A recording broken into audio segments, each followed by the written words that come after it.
daleen ak jàmm ci Sen Sport 221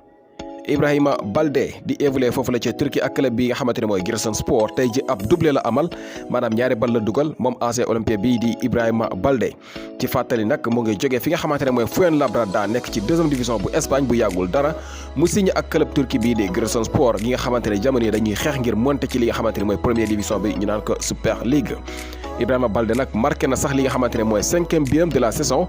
ak club boobule jamono yi sax ñoo nekkagum ci bopp classement bi ak 35 points mu mel ne mbir yi ni muy doxee nii ba dara soppeekuwul Giresunspor dara mënu leen a téemonte ci li nga xamante ne mooy première division bu Turquie ñu naan ko Super League. waaye lu mën a xew kii di Ibrahima Baldé moom marqué na 5e biam de la saison ndax kat Giresunspor dañu dóor ñii di Tuzlaspor 3-0 kii di Ibrahima Baldé l'international sénégalais amal ab doublé ci bëccëgu tey bile. foot transfert Pape Cheikh Diop di évolué ci club bii di Dijon nekk foofu ci Ligue 1 française moom nag dafa intéressé club bi nga xamante ne mooy RC Lens nekk ci Ligue 1 bi ba tey ci fàttali Pape Cheikh Diop nekk na joueur bi nga xamante ni ñii di Olympique Lyonnais ñoo ko dal di able ci able bi nga xamante ne dafa ànd ak option d'achat maanaam bu fekkente ne saison bi jeex na te ñii di Dijon dal di des ci li nga xamante ne mooy Ligue 1 française dinañu fay ñii di Olympique Lyonnais lu toll ci 5 millions d'euros su ko defee mu nekk permanent deal maanaam ñu dal di moom ki nga xamante ni mooy di Pape Cheikh Diop waaye ci jamono yi nag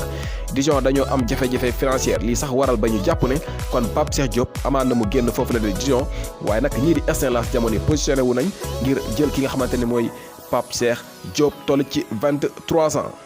Takefusa Kubo nekk foofu la ca Villarreal nekk international japonais bi nga xamante ne ñii di Real Madrid ñoo ko daal di able moom nag jamono yi bokkuloon ci match bi nga xamante ne ñii di Villarreal amoon nañ ko ci weekend bi li ko waral nag buñ sukkandikoo ci kayit xibaar yi mooy kii di Kubo dafa jot offre bu njëkk bi nga xamante ne jógee na ci ñii di waa Getafe li nag waral sax ba ñii di Villarreal jàpp ne kii di Kubo dina daal di dem kayit xibaar nag ñu nga xam ne ki nga xamante ne mooy Kubo joxe na accord am pour dem foofu la ca Getafe nag dinañu fay li nga xamante ni mooy salaire am waaye nag ñii di Villarreal war a des ak ñi nga xamante ñoo di waa Real de Madrid lijjanti seen diggante ndax kat buñ sukkandikoo ci kayiti xibaaru ci septembre bi nga xamante ne weesu nañu ko Villarreal dañoo fayoon lu toll ci 2 millions d'euros ngir mën a am ki nga xamante ne mooy Kubo Real Madrid nag pare wu ñoo delloo xaalis boobule ndax kat li nga xamante ne waxoon nañu ko ak ñii di Villarreal respecté wuñu ko mooy ki nga xamante ne mooy Take Kubo amul li nga xamante ne mooy temps de jeu bu doy ci club boobule di Villarreal waaye ak lu mën a xew kii di Kubo moom jege na loolu jamono yi ngir dem foofu la ca Getafe buñ sukkandikoo ci kayiti xibaar yi.